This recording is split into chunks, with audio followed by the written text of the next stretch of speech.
Breaking news ஒன்று வந்திருக்கு. அமெரிக்க அதிபர் தேர்தல் போட்டியிலிருந்து ஜோ பைடன் விலகியிருக்காரு. உங்களுடைய முதல் பார்வை என்ன? இது அமெரிக்க அரசியலை ஓரளவுக்கு பார்த்துட்டு இருக்கிறவங்களுக்கு இது நடக்க போகிறது அப்படிங்கிறது முன்னாடியே தெரியும். முக்கியமாக செனட், ஹவுஸ் ஆஃப் ரெப்ரசன்டேட்டிவ்ஸ் ரெண்டோடைய டெமோக்ராட்டிக் கட்சியுடைய தலைவர்கள், அந்த பாடியில் இருக்கிறவங்க, அவங்க போன வாரமே பைடனோட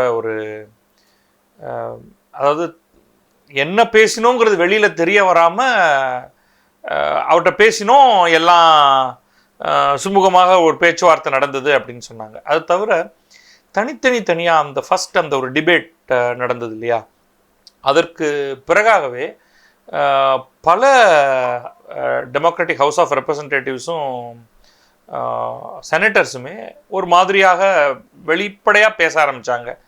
இன்னும் நிறைய பேர் வெளிப்படையாக பேசலையே தவிர, என்ன பயம் அவங்களுக்குலாம்னா வெளிப்படையாக பேசுகிறதுக்கு, இதனால் கட்சி ரொம்ப பலவீனமாயிடுமோ, அதனால் நமக்கு வெற்றி பெறக்கூடிய வாய்ப்புகள் இன்னும் மோசமாக போயிடுமோ அப்படிங்கிற ஒரு பயம்தான் காரணம். பட் ஒரு சீக்ரெட் வாக்கெடுப்பு மாதிரி ஏதாவது ஒன்று நடத்தி அதை பார்த்துருந்தா நிச்சயமாக இனி பைடன் நம்முடைய வேட்பாளராக இருக்கிறது சரியல்ல அப்படிங்கிற முடிவுக்கு பெரும்பாலானவர்கள் வந்துட்டாங்க. ஸோ அதனால் இது இப்போ என்ன நடந்ததுன்னா, லாஸ்ட் 1 வீக்காக நெகோசியேஷன், வற்புறுத்தல், போதும் விட்டுருங்க அப்படிங்கிறது தான்.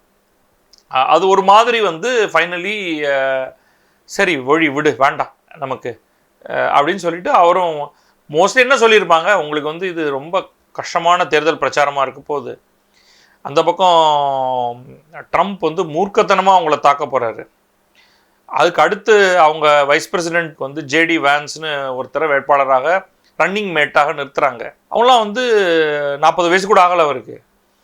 அவரும் போய் உங்களுக்கு ஒரு முக்கியமான இடங்களில் உங்கள் மேலே கடுமையான தாக்குதல்களை தொடுக்க போகிறாங்க, உங்களால் அதை ஹேண்டில் பண்ண முடியாது, அதனால் பேசாமல் விட்டுருங்க, நமக்கு எதுக்கு இது, இவ்வளோ வயசாயிருச்சு போதும் அப்படின்னு. அப்படி கேள்வியெல்லாம் ஏன் அது இப்போ வருது? இது கன்வென்ஷன் படி இது எல்லாத்துக்கும் காரணம், முழு காரணம், இந்த பிரச்சனைக்கு முழு காரணம் ஜோ பைடனும் அவருடைய குடும்பத்தவர்களும் தான். இந்த ஒரு டேர்ம் முடியும் பொழுதே அடுத்த டேர்முக்கு நான் நிற்கலை அப்படின்னு அவர் சொல்லியிருந்தாருன்னா, கமலா ஹாரிஸ்க்கு ஒரு முன்னுரிமை இருக்கும், ஆனால் அவங்களுக்கு ஆட்டோமேட்டிக் சாய்ஸ் வராது. பல பேர் களத்தில் இறங்கியிருப்பாங்க. அதில் யாராவது ஒரு யங்கர் லீடர் எப்படி பராக் ஒபாமா மேலே வந்தாரோ அந்த மாதிரி யாராவது ஒருத்தர் வந்திருப்பாங்க. ஆனால் அவங்களுக்குள்ள ஒரு எழுதப்படாத விதி, ஒரு கன்வென்ஷன் என்னென்னா, கரண்ட் பிரசிடென்ட் அடுத்த டேர்ம் ரன் பண்ணணும் அப்படின்னு விரும்பினாருன்னா போட்டியே இல்லாமல் கொடுத்துறது. 2 கட்சியுமே தான் பண்ணிட்டு இருந்துச்சு, ரைட்? அதுதான் எல்லா பிரச்சனைக்கும் காரணம்.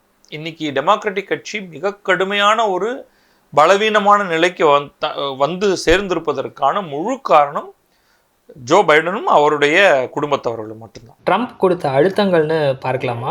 டிபேட்டில் தடுமாறினதாக இருக்கட்டும், ட்ரம்ப் மீதான ஷூட் அவுட்டாக இருக்கட்டும், இது ஒரு அடிஷ்னல் ப்ரெஷராக இருந்திருக்கு. கட்டாயமா அது எப்படின்னா, அது இன்டைரக்ட் ப்ரெஷர், ரைட்?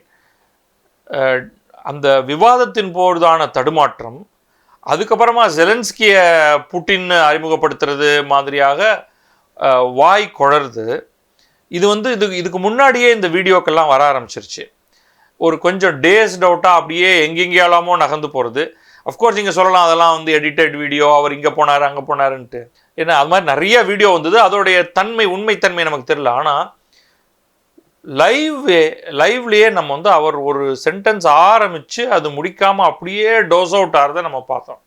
அது அப்படியே எங்கேயோ மேண்டரிங்காக போகிறது, ஓகே எனிவே அப்படின்னு சொல்லிட்டு நகர்றது. இது எல்லாத்தையும் நம்முடைய குடும்பத்திலேயே பார்த்துருக்கோம் வயதானவர்கள்ட்ட. இது ரொம்ப தவறான ஒரு அப்ரோச் இவங்க பண்ணது. டெமோக்ராட்டிக் கட்சி இவரை ஒத்துக்கிட்டது. இந்த பர்சுவேஷன் அப்போ பண்ணியிருக்கணும், வேண்டாம், இது ரீமேட்ச் ரொம்ப கொடூரமாக இருக்க போகுது, ட்ரம்ப்பை தோக்கடிக்கணும்னா நம்ம வேறு விதமான மெத்தடாலஜியை பயன்படுத்தணும்னு என்ன நினச்சிட்டாங்க. இதெல்லாம் நான் சொல்கிறதெல்லாம் ஒரு கான்ஸ்பிரசி தியரிக்குள்ளெல்லாம் நான் போக விரும்பலை. இவங்க என்ன நினச்சிட்டாங்க, ட்ரம்ப் தேர்தலையே நிற்க விடாமல் ஏதாவது ஒரு வழக்குடைய அவுட்கம் வந்துடும். அப்போ குழப்பம் முழுக்க முழுக்க ரிப்பப்ளிகன் கட்சியில் இருக்கும். ட்ரம்ப் வந்து பாப்புலர் ஓட்ஸ் அந்த கட்சியோடைய பிரைமரியில் அவர் ஜெயிச்சிட்டார். யாரும் கிட்டக்க கூட இல்லை. டிசான்டிஸ், விவேக் ராமசாமி இவங்கெல்லாம் வந்து ரொம்ப ரொம்ப ரொம்ப தள்ளி, நிக்கி ஹேலி இவங்க எல்லாருமே வந்து கேம்லேயே இல்லை. அப்போ இவங்க எல்லாரையும் இப்போ அடுத்து திருப்பி குழப்பம். இப்போ ஏதோ ஒரு இப்போ நியூயார்க்கில் நடந்த அந்த வழக்காக இருக்கட்டும், அல்லது ஃப்ளோரிடாவில் வரும்னு இவர்கள் எதிர்பார்த்த தீர்ப்பு வேறு டைரக்ஷனில் போயிருக்கு.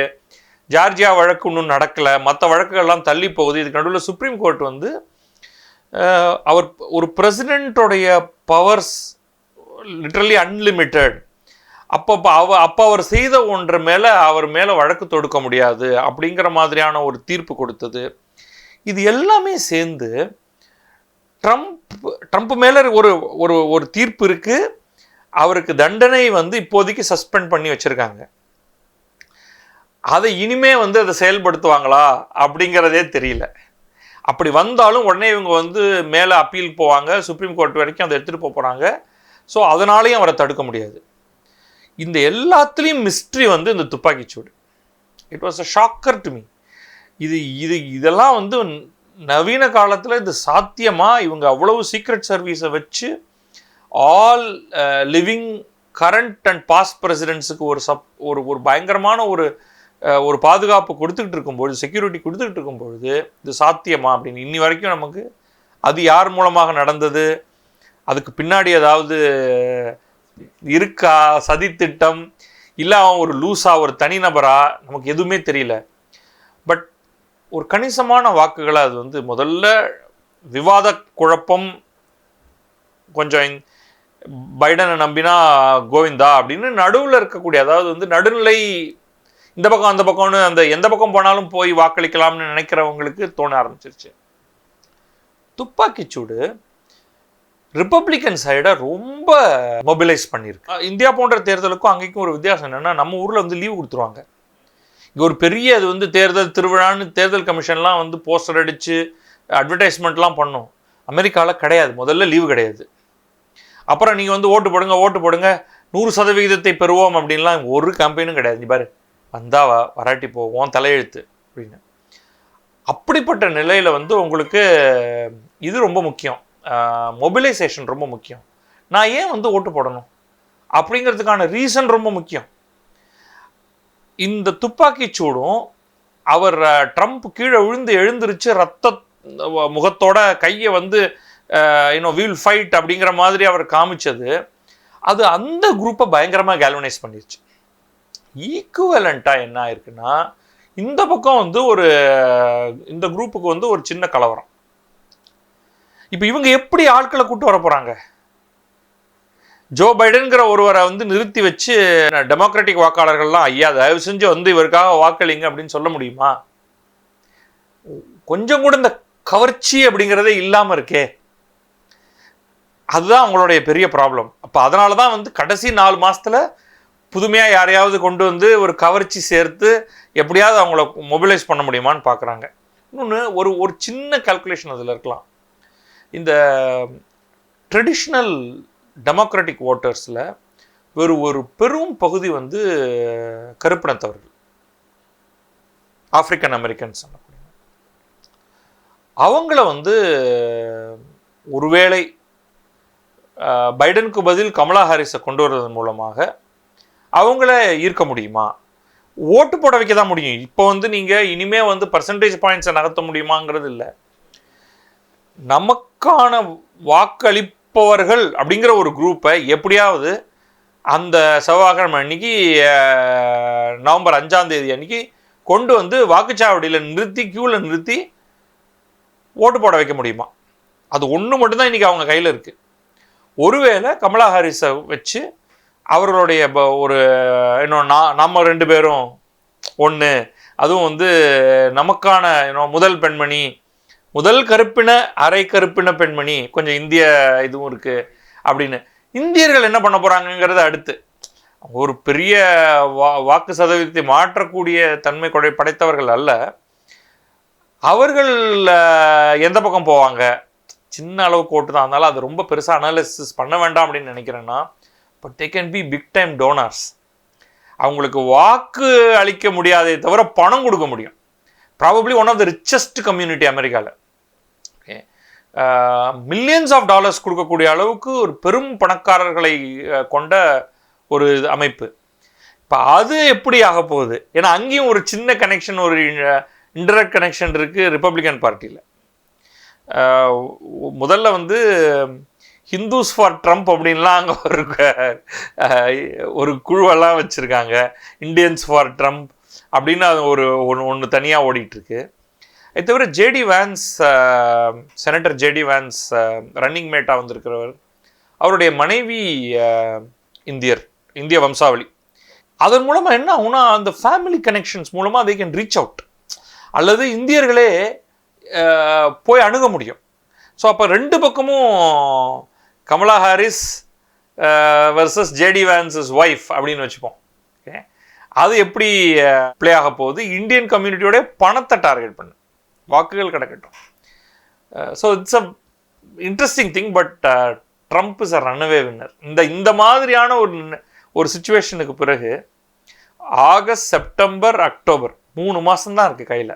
3 மாதமும் ஒரு 10 நாள் 15 நாள், 3.5 மாதம் மேக்ஸிமம். 3.5 மாதத்தில் எதையுமே மாற்ற முடியாது அப்படிதான் எனக்கு தோணுது. இதில் 2 கேள்வி கேட்க வேண்டியிருக்கு. ஒன்று வந்து நீங்கள் சொன்ன மாதிரி 3 months 5 days சம்திங் தான் இருக்குன்றப்போ, இப்படி ஒரு டெசிஷன் எடுக்கிறது டெமோக்ராட்டிக்ஸே வந்து டிக்ளரேஷன் ஆஃப் டிஃபீட்டுன்றதை ஓப்பனாக சொல்கிற மாதிரி ஆகுமா? ஒன்று. ரெண்டாவதாக, அடுத்த வேட்பாளராக யாரை என்டோஸ் பண்ண போகிறாங்க அப்படின்றப்போ, பைடன் வந்து இந்த அறிவிப்புக்கு அப்புறமா கமலா ஹாரிஸ் அப்படின்னு என்டோஸ் பண்ணியிருந்தார். ஆனால் கமலா ஹாரிஸ்க்கே ஆதரவு இருக்கான்னு தெரியல. இப்போ ஒபாமா வந்து என்டோஸ் பண்ணலை அப்படின்ற மாதிரி செய்திகள்லாம் வந்துட்டுருக்கு. கட்டாயமா. But front runner Kamala Harris தான், வித்தவுட் டவுட். ரைட், அவங்கள என்டார்ஸ் பண்ணலை அப்படின்னா அதுக்கு காரணம் இன்னும் அதுக்கு டைம் இருக்குது, ஒரு நாள் தான் ஆயிருக்கு அப்படிங்கிறதுனால இருக்கும். ப்ளஸ் யார் ரன்னிங் மேட் அது இதெல்லாம் வச்சு சப்போர்ட்டுக்கு பயங்கர லாபிங் நடக்கும். நிச்சயமாக இது பின்னடைவு. ஆனால் அவங்க என்ன மாதிரி பார்க்குறாங்கன்னா, பைடன் நின்னா 100% தோல்வி உறுதி. இப்போ நம்ம வேற ஒருவரை கொண்டு வருவதன் மூலமாக ஒரு ஸ்ட்ராங் ஃபைட்டையாவது கொண்டு வர முடியும், காண்பிக்க முடியும் அப்படிங்கிறது தான் வந்து அவங்களுடைய ஒரு இதுவாக இருக்குது.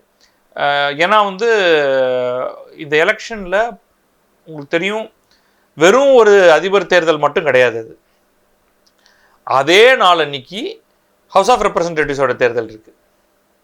அதே நாளன்னைக்கு 1/3 செனட்டர்ஸுக்கான தேர்தல் இருக்குது. அதுக்கப்புறமா கவர்னர் தேர்தல் பெரும்பாலான மாநிலங்களில் இருக்குது. நாட் எவ்ரி இது, அது கொஞ்சம் அதில் மாறுபடும், ஒரு 2 வருஷம் கழிச்சு வரும் சிலதுக்கு.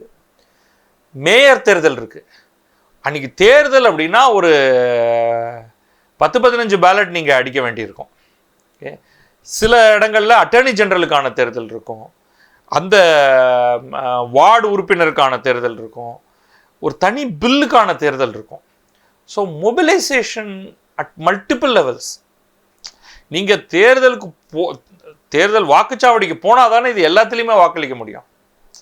பட் ஹைலைட் வந்து அதிபர் தேர்தல் தான். அதுதான் கூட்டத்தை கூட்டிகிட்டு வரப்போகுது. அப்போ நீங்கள் கூட்டத்தையே கூட்டிகிட்டு வர முடியலன்னா, பல ரிப்பப்ளிகன் ஃபோக்கஸ்டு பில்ஸ் அல்லது அந்த தேர்தல்கள் ஹவுஸ் ஆஃப் ரெப்ரசன்டேட்டிவை ஃப்ளிப் பண்ண முடியாது. இன்றைக்கி வந்து ஹவுஸ் ஆஃப் ரெப்ரசன்டேட்டிவ்ஸில் இவங்க தான் முன்னிலையில் இருக்காங்க, ரிப்பப்ளிகன்ஸ். அதுவே ஒரு மகா குழப்பமானது. ஸ்பீக்கரை தேர்ந்தெடுக்கிறதுலையே ஏகப்பட்ட குழப்பம், ரொம்ப க்ளோஸ் இடத்துல தான் இருக்குது. டெமோக்ராட்ஸ் அதை திரும்ப கைப்பற்ற முடியுமா அப்படின்னு பார்த்துட்டு இருக்காங்க. இப்போ அதுக்கு ஆளுகளை கூப்பிட்டு வரணும். ஸோ இங்கே சேலஞ்ச் வந்து கிட்டத்தட்ட என்னுடைய ஒப்பீனியனில் அவங்க மனசளவில் டெமோக்ராட்டிக் பார்ட்டியில் ஒழிஞ்சது ட்ரம்ப் தான். எப்படியாவது ஹவுஸ் ஆஃப் ரெப்ரசன்டேட்டிவில் மெஜாரிட்டி எடுக்க முடியுமா, செனட்டில் தக்க வச்சுக்க முடியுமா, +1 ஏதாவது ஜெயிக்க முடியுமா? ஏன்னா என்ன ஆகும்னா, இப்போ 50-50 இருக்குன்னா vice president is the head of senate. அப்போ ட்ரம்ப் ஜெயிச்சா உங்களுக்கு வந்து இது போயிடும், மெஜாரிட்டி இன் செனட் ரிப்பப்ளிகன் பார்ட்டிக்கு போயிடும். அது 50-50லே இருந்ததுன்னா. ஓகே, இந்த செனட்டர் வான்ஸ் வந்து ஜேடி வான்ஸ் வைஸ் பிரசிடென்ட் ஆகிட்டார்னா அது வேகன்சி இருக்கும். அந்த வேகன்சியை ஸ்டேட்லேருந்து ஃபில் பண்ணுவாங்க. Ohio state.